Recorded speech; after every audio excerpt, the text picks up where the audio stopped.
এই যুবক বন্ধু, তুমি যে তোমার চোখ দিয়ে এই যে বেগানা নারীর প্রতি তাকিয়ে আছো, তোমার মৃত্যুর পর ওই চোখ হাসরের মাঠে তোমাকে কাঠগড়ার আসামি করবে।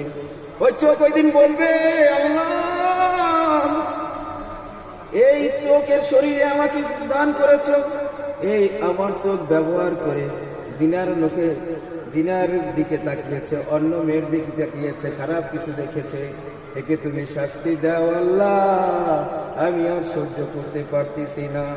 হে যুবক বন্ধু, তোমার শরীরে যে আল্লাহ তাআলা দুটো হাত দান করেছে, তুমি সেই হাত দিয়ে খারাপ কিছু দেখেছো, খারাপ কিছু ধরেছো।